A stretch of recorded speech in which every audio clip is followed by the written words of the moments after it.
देखिए, child sexual offences के लिए हमारे देश में पॉक्सो एक्ट है। पॉक्सो एक्ट 2012 से इम्प्लीमेंटेड है।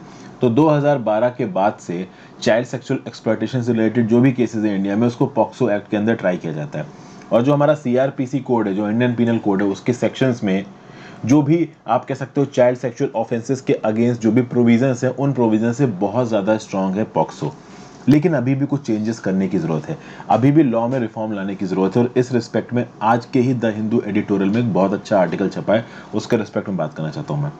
ऐसा यहाँ पे ऑथर बोल रही हैं कि पिछले 9 सालों से इंडिया ने बच्चों को बताया है from sexual assault, sexual harassment, pornography through POCSO. लेकिन पॉक्सो में भी कंट्रोवर्सी है, पॉक्सो में भी डेफिशिएंसी है। For example, recently Bombay high court की सिंगल जज बेंच ने एक ऑर्डर पास किया कि एक पर्टिकुलर पर्सन ने एक बच्ची को छुआ, लेकिन उसने कपड़े पहन रखे थे। तो यहाँ पे हाई कोर्ट क्या बोल रहा है कि चूंकि उस लड़की ने कपड़े पहन रखे हैं और उसने छुआ है, तो स्किन टू स्किन कांटेक्ट यहाँ पे नहीं हुआ है। तो चूंकि स्किन टू स्किन कांटेक्ट नहीं हुआ, इसलिए पॉक्सो नहीं अप्लाई होगा। तो इस प्रकार के रिग्रेसिव मैनिफेस्टेशंस या रिग्रेसिव आप कह सकते हो इन्फॉर्मेंट भी की है यहाँ पे बॉम्बे हाई कोर्ट ने। और कहीं ना कहीं सुप्रीम कोर्ट ने इंटरवीन करके बॉम्बे हाई कोर्ट के इस ऑर्डर को रोक दिया। तो कहीं ना कहीं ये जो पॉक्सो के अंदर के जो डिफेक्ट्स हैं, उसको ना कहीं सॉल्व किया जाता है। लेकिन एक और प्रॉब्लम है पॉक्सो के अंदर, पॉक्सो का रेट्रोस्पेक्टिव एप्लीकेशन नहीं है। पॉक्सो हिस्टोरिकल केसेस को डील नहीं कर सकता है। मतलब 2012 के बाद ही पॉक्सो जोर में आता है। 2012 से पहले अगर किसी चाइल्ड के साथ सेक्सुअल एक्सप्लॉयटेशन का कोई इशू हुआ है, तो उसको पॉक्सो एड्रेस नहीं करता। And this is not actually in line with UN convention on the rights of child. और इसीलिए इंडिया को लीगल और प्रोसीजरल मेथड्स को with respect to sexual abuse amend करने की जरूरत है। एक्चुअली में ये जो हिस्टोरिकल चाइल्ड अब्यूज के केसेस होते हैं, ये बहुत लेट रिपोर्ट करते हैं। और ये इंट्रा फैमिलियल अब्यूज की वजह से भी हो सकते हैं। कभी कभी एक बच्चे को सेक्सुअल एक्सप्लॉयटेशन अपने किसी फैमिली मेंबर की तरफ से ही झेलना पड़ सकता है।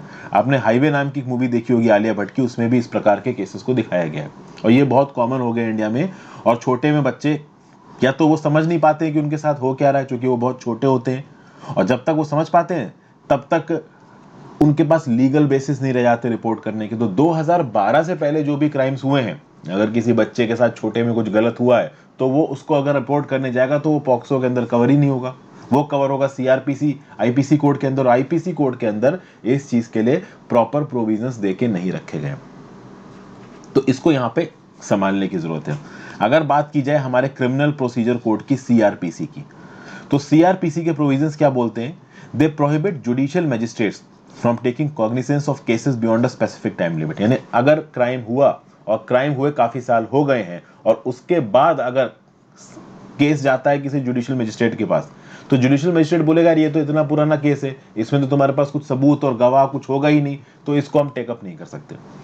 अब अगर 2012 से पहले कोई चाइल्ड सेक्सुअल एक्सप्लॉयटेशन का केस हुआ है, तो उसको अब आप पॉक्सो में तो ला नहीं सकते हो।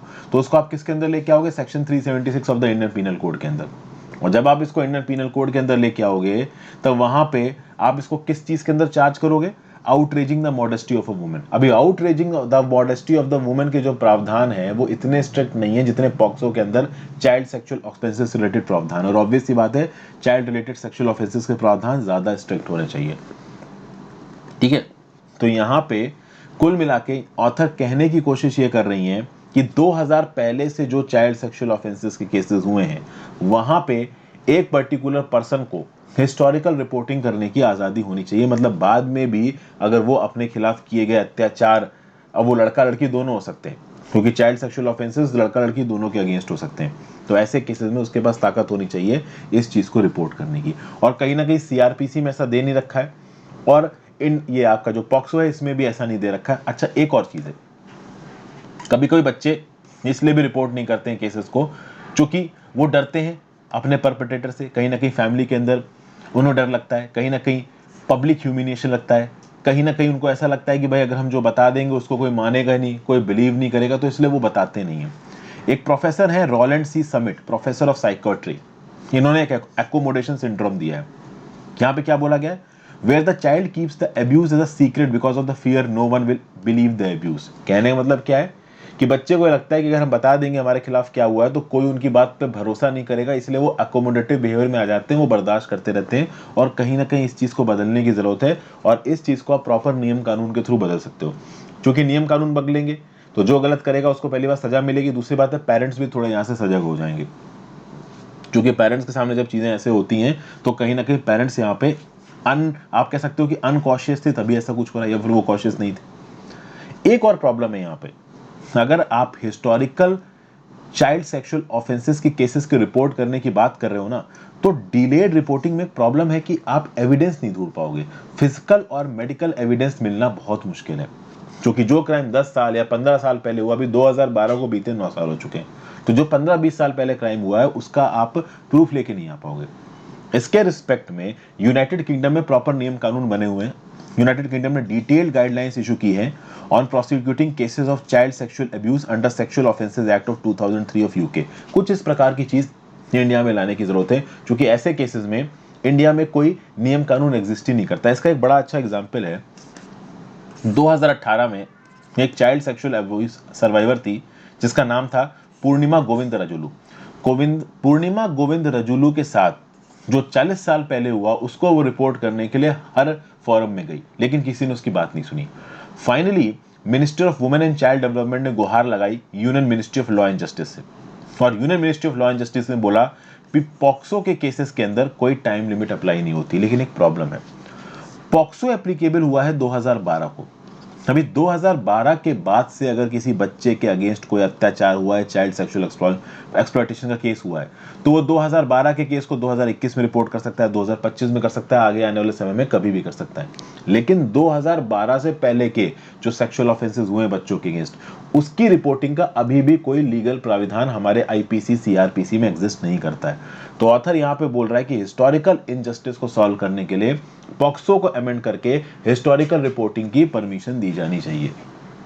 यूपीएससी मेंस में चाइल्ड राइट्स के लिए आप रिफॉर्म में ये लिख सकते हो कि historical injustice reporting in respect of cases of child sexual exploitation should be suitably incorporated into our legal domain through appropriate amendments in the POXCO Act 2012। कुछ इस प्रकार का अगर आप एक स्टेटमेंट लिख देते हो अपने एग्जाम्स के पेपर में, तो कहीं ना कहीं आपको थोड़े बहुत एक्स्ट्रा नंबर मिल सकते हैं। तो ये एक छोटी सी इंफॉर्मेशन थी पॉक्सो एक्ट को लेके, चाइल्ड सेक्सुअल एक्सप्लॉयटेशन को केस को लेके। जो बॉम्बे हाई कोर्ट वाला जो केस हुआ है इसको एज एन एग्जाम्पल याद रखिएगा। पूर्णिमा गोविंद राजुलू वाला जो केस है इसको याद रखिएगा। पॉक्सो एक्ट से पहले हिस्टोरिकल इनजस्टिस के खिलाफ रिपोर्टिंग अभी के लिए नॉर्मल आईपीसी और सीआरपीसी में अलाउड नहीं है, इसको याद रखिएगा। तो इन सब चीजों का अमेंडमेंट करने की जरूरत है। तो कहीं अगर आपसे ओपिनियन मांगा जाता है तो ये ओपिनियन आप अपना वहां पे लिख सकते हो। Thank you for watching. Video को लाइक और शेयर जरूर कर देना।